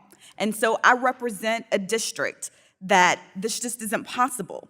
I listen to my colleagues on the other side of the aisle, and I can tell that this hearing, while it would benefit many of my relatives, many people that I grew up with in rural Alabama, it wouldn't do anything for most of the constituents that I represent in the heart of the city of Atlanta. And because there's simply no place that the people of Atlanta can have a manufactured home. But y'all, they need housing too. Because we have all agreed that affordable housing is a crisis in this country. So my constituents have been quite vocal about this one-size-fits-all solution that is being forced on them, and I'm their voice in Congress, so I have an obligation to speak up on their behalf. They're begging my colleagues to not gut HUD. They're begging my colleagues to not get rid of affordable housing programs, and they're asking for us to do something that will benefit so many Americans that are struggling, to meet them where they are and deal with Trump and his administration's skyrocketing housing costs. Because here's the truth of the matter, y'all. While this convo today would help a small segment of the country, my constituents would be left behind and still struggling. Why else would my Republican colleagues focus this week on kicking people off of health care, raising costs with reckless tariffs, or gutting SNAP benefits for the most vulnerable families? And y'all, this too is personal for me because I benefited from SNAP growing up. Well, it was called food stamps at the time when I grew up in the 80s and 90s. When I was raised by my grandparents. But I wouldn't be here in Congress today serving the people that I represent if the Trump administration and my colleagues had their way with a lot of the policies that we're forcing on the American people today. So, what I know is that we have a job to do. And if my colleagues really care about affordable housing for all Americans, they will work with us to ensure that housing is affordable for the lowest income families. Mr. Boor, this is a very simple question. Don't need all the details and background. My Republican colleagues say they want to make manufactured homes and homes in general cheaper, which is a noble idea. But President Trump is putting tariff taxes on steel and aluminum coming from some of our biggest trade partners like Canada and Mexico. That's the stuff that we build homes with, y'all. Mr. Boor, simple question. Will Trump's tariff taxes make prices for new homes increase or decrease? Increase or decrease, Mr. Boor? We talked earlier, it's probably Just increase or decrease, Mr. Boor? Price increase. Increase, that's right. Mr. Boor, recent data from home builders shows that Trump's tariff taxes are adding almost $11,000 to the cost of an average home. But the good news is, y'all, is that I actually have solutions to bring costs down. In fact, a few weeks back in a committee markup, I offered an amendment that will increase funding for the Community Block Grant and Home Investment Partnerships programs. These programs are lifelines used to help states and local communities to preserve and rehabilitate homes in low-income communities. Unfortunately, my Republican colleagues all voted against it, and President Trump has proposed eliminating these programs entirely. As if an $11,000 tax increase wasn't enough for struggling families, my Republican colleagues, y'all, they just want to keep it going. Mr. Flew, if Republicans got their way and eliminated these programs, what would happen to the average price of affordable housing across the country? Thank you, Congresswoman. First of all, I'm here in a nonpartisan capacity, but to answer your question, they would soar. But the facts are the facts, Mr. Flew, and you're right, they would soar. But now, it's not going to solve everything, y'all.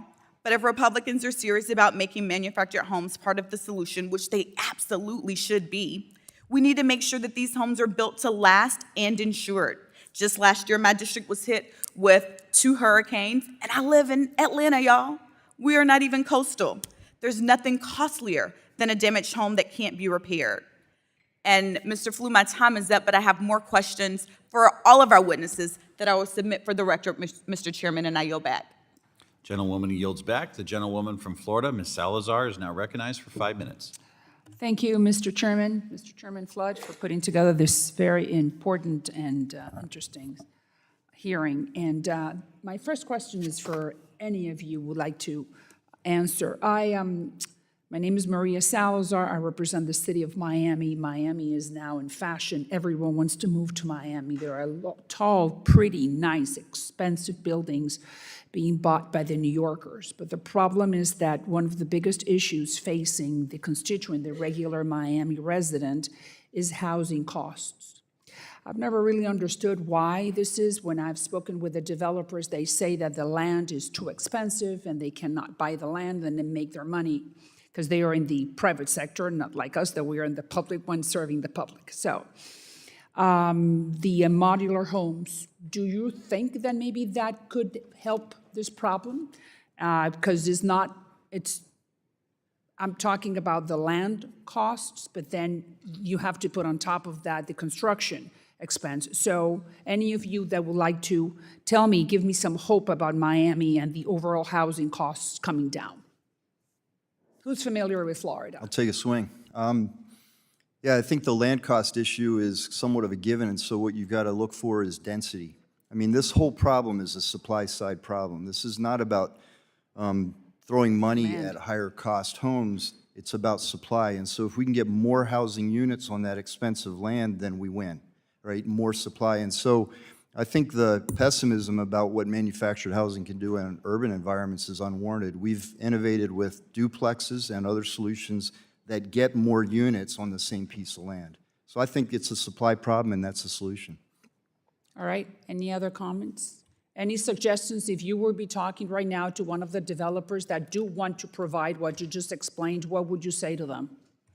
Well, first I'd talk about density, but I'd also point out that order of magnitude, the cost of placing our units is about 30% less than the cost of a site built.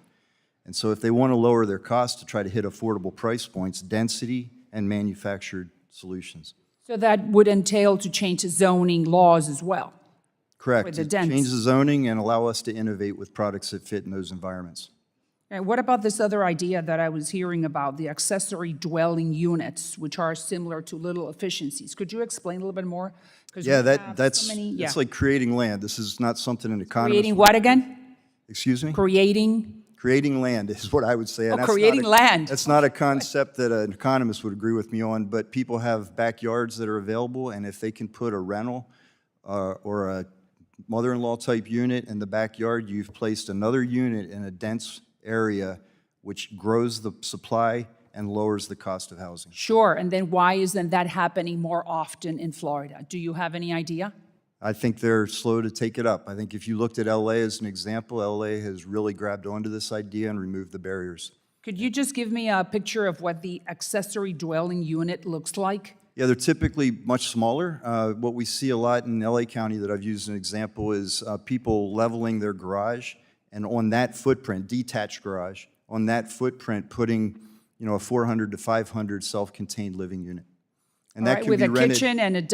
kitchen and a bathroom, everything that a little Everything. home entails. And that unit can be rented to the school teachers and the nurses and the fire people that can't afford to live in those areas that they serve. And now, again, you've lowered the incremental cost of rent and increased housing supply. And how much does a 500 square feet unit, accessory dwelling unit, may cost? Basic one might be, and I'm winging it here, but basic one might be $50,000 to $60,000, and they can be as nice as you want to make them. Wow. Great. How do we access that? Give me two. How do we, how do you get? Meaning it's, I think it's a very innovative idea. I had not heard about it, but I would definitely would like to know more so we can share this new concept with the rest of the developers that are desperate. We're developing the case studies in some municipalities. It's a great solution. Thank you. Okay, I yield back. Thanks. Gentleman yields back. The gentlewoman from Michigan, Ms. Tlaib, is now recognized for 5 minutes. Thank you, Mr. Chair. We know that when private equity firms purchased manufacturing housing communities, residents can face new regulations, as we know, higher rents, and even displacement or eviction. In Michigan, 1 in 10 manufacturing housing communities are owned by private equity firms. Private equity firms have purchased manufactured housing communities in my own district called Crestwood Estates, and Dearborn Heights is one of them. And one of the residents in Crestwood Estates had reached out. She's a seasoned resident. In March, she called us, reached out, and after her community was purchased by a private equity firm, her rent went up 65%. That's before the water, sewage, trash, and other fees were added on. She told me that some of her neighbors have lived there for 20 or 30 years, but now most of us can't even afford to live here anymore, and they have no place to go. Mr. Flew, in your testimony, you noted that residents of manufactured housing communities are overwhelmingly people on fixed income, like my resident that I mentioned. Can you touch base on many of our seasoned residents? And ironically, for some reason, a lot of my veteran neighbors really like living in manufactured home communities, as you probably know. And we have a lot of residents living with disabilities on fixed income that also, in particular, face financial disruptions and so forth. So, can you talk a little bit about what those impacts look like post private equity firms buying out these manufactured communities? Thank you for the question, Congresswoman. What those impacts look like are frankly pitiful. You see people that have lived in communities for decades, as you've mentioned, that find themselves homeless. You find people that have lived in communities for decades that start having all kinds of health issues because of the stress that this increased rent has put on them. Mm-hmm. You find people that have enjoyed community for years and interacted with their neighbors that no longer feel that sense of community because people have left, the conditions have deteriorated, et cetera. If I may, I would suggest that one of the issues with private equity would be providing incentives for sellers to sell to residents and incentives for residents to purchase their own communities and convert them. I love that. We actually been talking about it.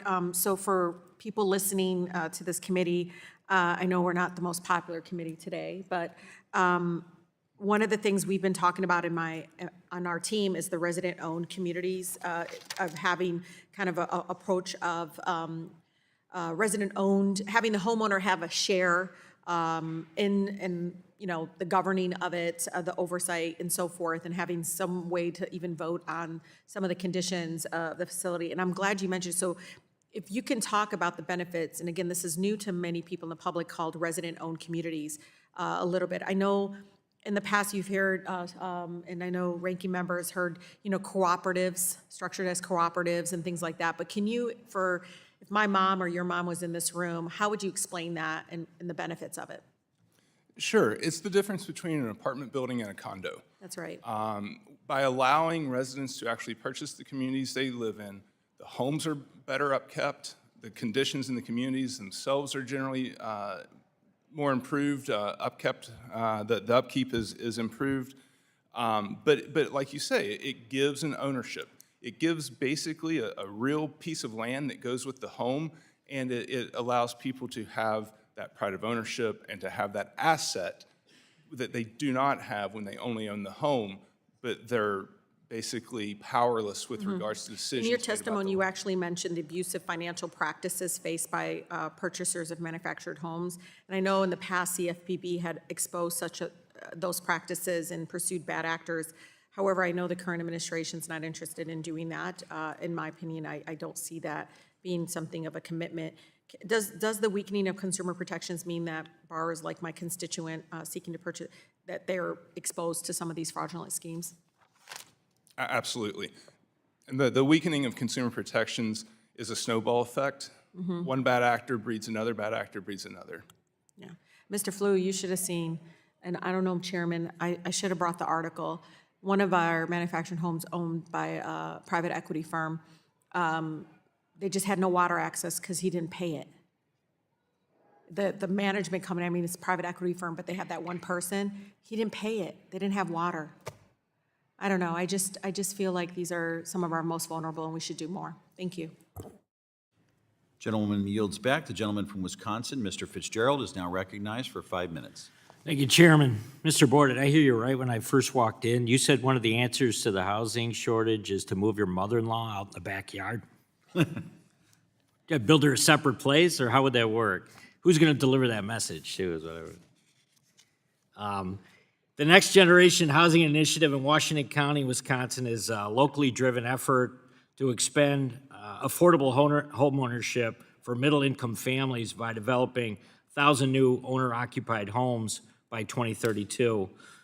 It's backed by $10 million in county investment. The program provides infrastructure, subsidies to developers, and down payment assistance to buyers up to $20,000 per home. It sets clear affordability targets, requiring 40% of homes to be sold under $340,000 and all under $420,000. So obviously what we're focused on is reducing the development costs, expanding housing options, and the initiative also promotes zoning reforms that allow for smaller lots and diverse housing types like duplexes and townhouses. It is an example of a public-private advisory group that can not only implement this, but oversee this. So, Mr. Schaefer, I think you're familiar with the concept. I'm going to ask you, from your vantage point and working closely with developers and local governments and nonprofits, I know you've seen a lot of changes to the and maneuvering on some of those challenges to building affordability. So have you seen programs similar to this throughout the nation starting to develop? Or do you think this something similar could be kind of scaled down maybe and used at the federal level? I was wondering what your thoughts are on that. Thank you for your question. And what you just described is basically what we've been doing throughout the state of Colorado. So it is municipalities and the state tackling this missing middle, so 80 to 120% of the AMI, which you described on this particular project.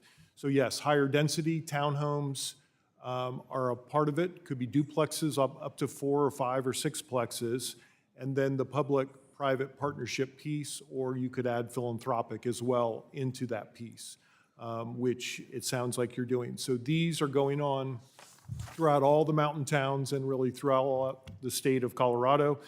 Very similar to what you did, so you hit on all the main points.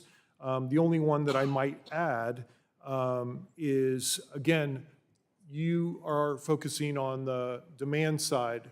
The one piece we are challenging folks to is to look at the supply side. So building one factory in the state of Wisconsin could provide 500 affordable homes per year.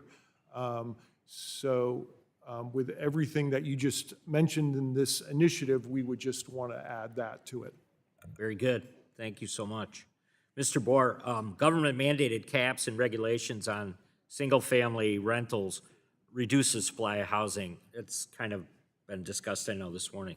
But studies have shown minimum lot size requirements, restrictions on multifamily housing developments and the lengthy permitting process, which we've, if you're a member of Congress, you hear every time you're in the district and you talk to somebody that's a builder themselves. So do you believe that there's an increase in the number of single-family rental homes that are available? And how could this improve overall housing affordability, I guess? What's the effect on the pricing? Yeah, there's a huge need for rental solutions as well. And I think the challenge, and this relates to your earlier question, the challenge is not only on the financing and funding side, it's also getting entitlement to do these expansions. Communities, whether they're rental or land lease, provide homes for a lot of people in this country, and they're very satisfied with their living situation. And then to further your point, I think some of the low or lot size requirements is one form of zoning restriction that keeps manufactured housing out of urban developments. We have not even cracked the opportunity of infill with factory-built housing, and it's because of those kinds of restrictions that you're mentioning. Thank you, Chairman. I yield back. Gentleman yields back. The gentlewoman from Oregon, Ms. Bynum, is now recognized for 5 minutes. Thank you, Mr. Chair. Mr. Flew, in my home state of Oregon, I've noticed how private equity firms have significantly increased investments in manufactured housing communities. And so from your work, have you seen any impact on the cost to renters when entire manufactured housing communities are purchased on a systematic scale? And one point to note, we in the state have suffered from extraordinary wildfire events, and so many families rely on the accessibility of being able to move into a manufactured housing community pretty quickly. So that's why this is really important to us. Thank you for the question. As explained a little further in my written testimony that was submitted, I've never seen private equity or a hedge fund buy a manufactured housing community and not increase rents as the first thing they do. Unfortunately, that's often coupled with a decrease in investment in the community, allowing infrastructure to deteriorate and living conditions to worsen. My second question for you, manufactured housing is the largest source of unsubsidized affordable housing stock, and it represents an essential source of affordable housing, particularly for seniors. I remember going door to door one time, and seniors were pretty upset because a row of the homes had been condemned because they were noted by the county as being very close to falling into the river. And that was, of course, a challenge for them. And I asked them if there was a replacement, and they said no. So that was particularly stressing for them. So from your perspective, what specific risks come from the aggressive purchasing of manufactured housing communities, particularly to vulnerable populations like seniors, veterans, low-income families?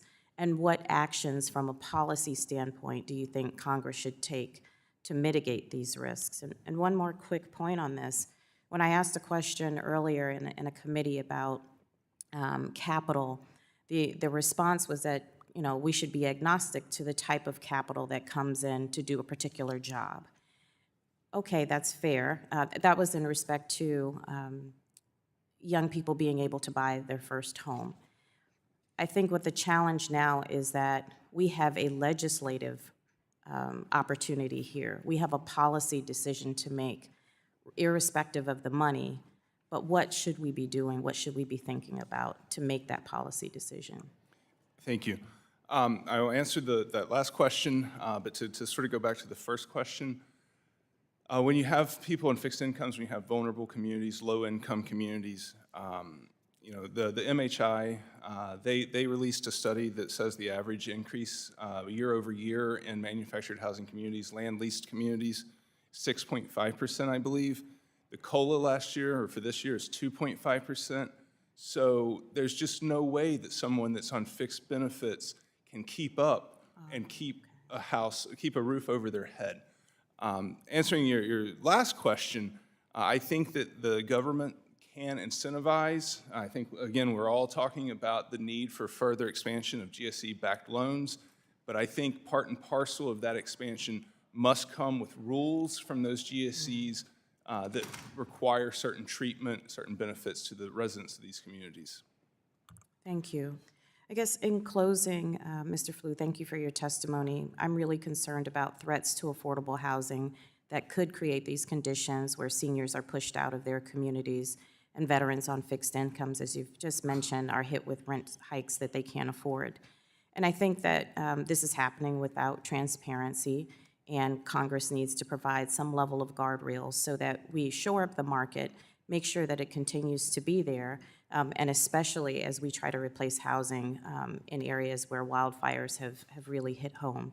So I'm committed to working with my colleagues on both sides of the aisle to ensure that we get a safe, affordable, and steady housing stock. So I don't think our homes should be necessarily an opportunity for just an outright profit. It is a source of, intergenerational wealth for many families, just keeping a roof over their head. But I think this is more about dignity and opportunity for families. So thank you, Mr. Chair. I yield back. Gentlewoman yields back. The gentleman from California, Mr. Liccardo, is now recognized for 5 minutes. Thank you, Mr. Chair, and thank you for allowing me to wave on. I'd like to think I'm becoming an honorary member of the subcommittee. Thank you, and I appreciate your willingness to hold this important meeting because innovation in the housing industry is critical. I think I've certainly seen that in my time as a mayor in the city of San Jose. We actually have more mobile home residents than any other city in the country. And we relied heavily on prefabricated modular housing for many solutions, and frankly, we need much more. I do share Mr. Torres' view, though, that the public is being presented with a false choice between innovation and sensible housing safety net programs. And we desperately need both. We do need innovation, construction, development. We also know that the actions that are even been taken or being contemplated to decimate Section 8, for example, requiring 2-year limitations, for example, cutting already thousands of families off program. Section 8 already fails to serve about 3/4 of American families that qualify for it by income. And so the devastation we're going to see from the cuts there and that and other similar programs, the tariffs on Canadian lumber and Chinese steel, none of these are making our efforts to combat the housing crisis any easier. And my concern is that as millions of Americans will suffer from both these cuts and poor economic strategies, we're going to see more people pushed out in the street. And communities are going to take a generation to recover because we know that arsonists can move much faster than home builders can. And so I would urge Congress to move carefully, very carefully, and dismantling these critical safety net programs. I want to get to the heart here of what we're discussing here today. And I certainly saw the benefits of prefabricated modular housing, particularly with regard to ADUs, backyard homes. We created programs partnering with manufactured home builders, identifying a couple dozen pre-approved floor plans so that our planning department could enable homeowners to get a permit in a single day by going online and choosing one of the pre-approved plans. We saw the permits for ADUs, backyard homes, skyrocket from about 15 a year back in 2015 to more than 800 by 2019. Huge opportunities. The problem was the homeowners got the permits, but what we were told over and over is that many of them weren't getting shovels in the ground because they couldn't get the financing.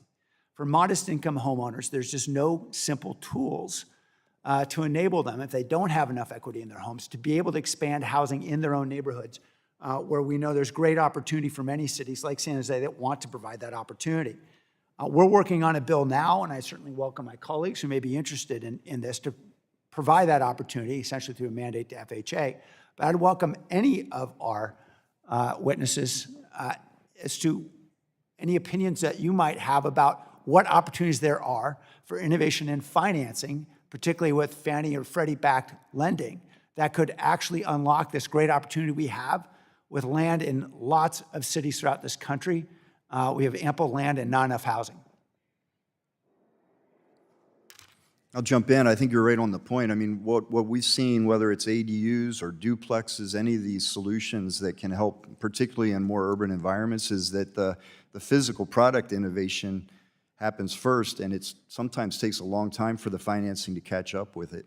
And I do think there's some direction that could be given to the government entities, FHA, Freddie, and Fannie, to accelerate development of those programs. In some cases, I'll tell you, like duplexes is an example. I get in discussions and they talk about the problems and what they don't know, and then I say, well, do you fund site-built duplexes? And right away they say, oh yeah, we do that. What is the difference? These homes are not going to move.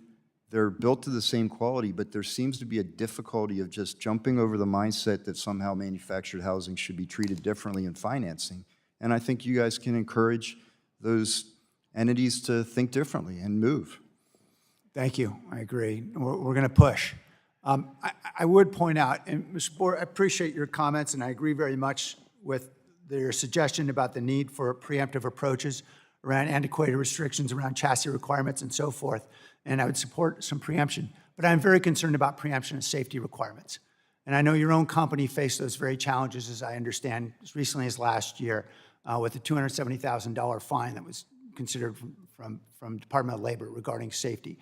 We do need minimum requirements around safety on construction and on occupation. I hope you agree. And you're talking about factory safety. That's right. Yeah, very proud of our record there. We're well below the industry average, but it's very important. I wouldn't disagree with you at all. All right. Well, I'm concerned because I know Cavco has certainly had its challenges. Gentleman's and time we has certainly expired. don't want to replicate that. Thank you very much. Gentleman yields back. The gentleman from Montana, Mr. Downing, is now recognized for 5 minutes. Thank you, Chairman Flood. Montana, between 2018 2013, has seen just staggering increase in the median home values. It went almost 90% to 89.6%. And during that same time, median household income increased by about 28%. So on one hand, you've got almost 90% increase in cost or value, and you've got less than a 30% in income. Obviously, those numbers are not tracking. And the median home price in Livingston, Montana, $640,000, or in Helena, $600,000. And something I think about often is the American dream. Home ownership to me is foundational. It's a cornerstone to the American dream. So how do we solve this problem? Obviously, we need to figure out ways of getting people into homes, finding it cheaper. And I've said this statistic on this committee before, but I think this was from the home builders who estimate that every $1,000 extra that it costs to build a home, you're eliminating about 106,000 possible people that can buy that home. So we need to find solutions here. So I'm going to first turn to innovation. I was a tech entrepreneur, and I am a firm believer that the United States needs to embrace and lead in innovation. Innovative solutions increase efficiencies, make products more affordable to everyone, so I'm excited about the idea of 3D printed homes. I'm excited about this. So I'm going to start with Mr. McCoy. You already spoke earlier today about the potential benefits of 3D printing technologies. Are there any other possible innovative solutions to increase the supply of affordable housing that might not even be on our radar right now? Thank you for the question. Yes, I think if you look at artificial intelligence right now, we have a lot of opportunities to take antiquated records, permitting processes, planning processes. We can look at a lot of the different systems we're currently using, and we can work towards more efficient processes in that. That could speed up our construction and scheduling, of course, and hopefully allow us to produce more units faster. Thank you. So that's one area. I'm going to move on to energy. I'm all for energy efficiency. I live in Montana. Energy efficiency is important. But this can be for Mr. Boor. So what impact does the imposition of federal energy codes by the Department of Energy have on the cost and availability of manufactured housing in America?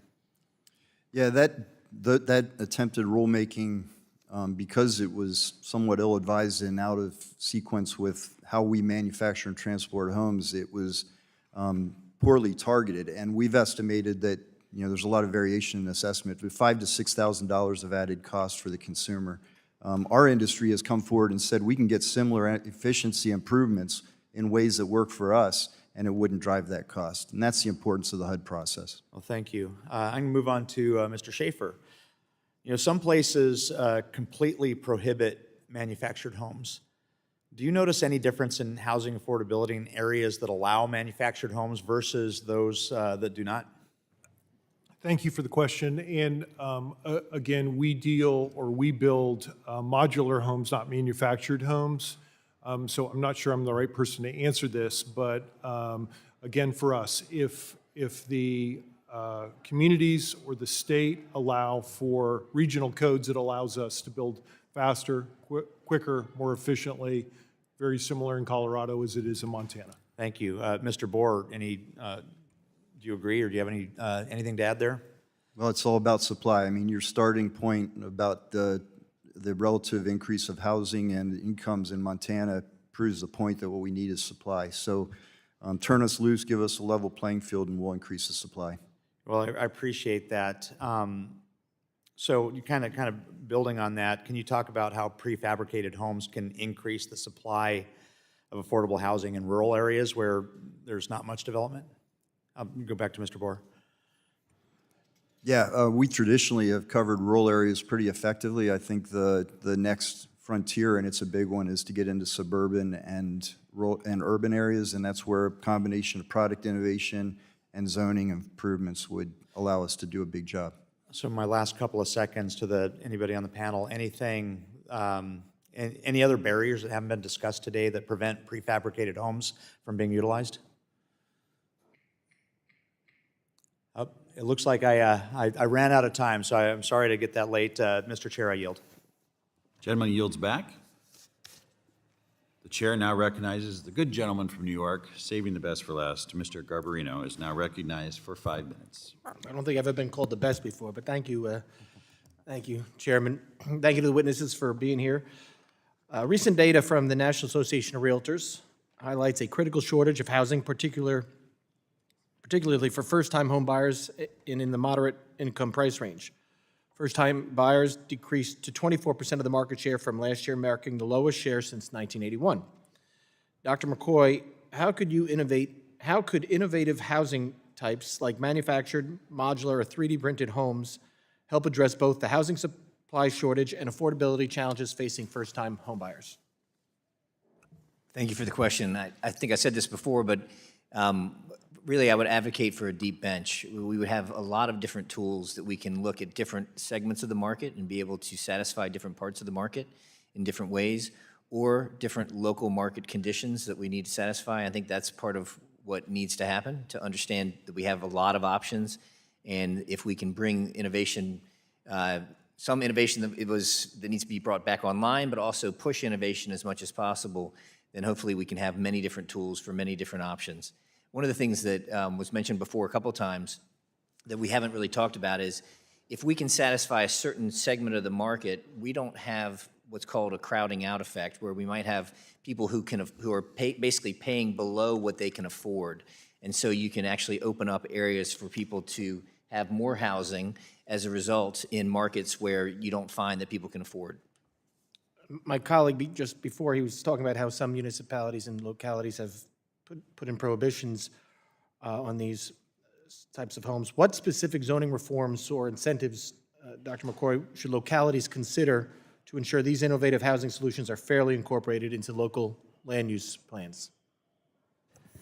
Well, in many ways I'm here to talk about technology, but I can reiterate some of what we've talked about and what we've seen in Virginia. We've seen a lot of really good programs that work on speeding up the processes around permitting. We've seen plan books where people can pick from a book of plans, and that really speeds up the process from a code standpoint. We also have seen a lot of state-level grants that try to incentivize innovation through our Housing Finance Agency. Any of the other witnesses want to take a stab at that? Any other ideas? I talked in my testimony about strengthening HUD's policy statement on this. Congress has been clear about the preemption authority of HUD, and they need to strengthen their policy statement so they can work with local communities to overcome really the outdated view of factory-built housing. And I think if we can push a little bit harder on the municipalities, we'll get more acceptance and it'll be success stories. It was actually, my next question was about updating HUD policies, so that was great. Mr. Boor, Cavco was the first bill to unveil a duplex model after the HUD code was updated to allow for zero lot line and 2 to 4 unit manufactured homes. Can you speak to how this innovation expands the range of homes built to the federal construction code and where you see duplexes fitting into the market and what barriers, if any, your company is encountering as you bring this product to scale? Yeah, the early adopters, I mean, it's a fantastic change, and HUD supported us by changing their code to allow it. The early adopters really are community operators that intend to rent long-term because they can get commercial funding for the units. The hurdle seems to be to get consumer funding or owner funding. But I think the frontier that we want to get to is where these can be solutions for urban infill. It's a great solution there, and the big hurdle, again, is financing and developing programs where owners can get consumer financing for these units. Wonderful, thank you. Since you already asked my last question, I yield back. Thank you very much. The gentleman yields back. I'd like to thank all of our witnesses for your testimony today. Without objection, all members will have 5 legislative days to submit additional written questions for the witness to the chair. The questions will be forwarded to the witnesses for their responses. Witnesses, please respond no later than June 20, 2025. This hearing is adjourned.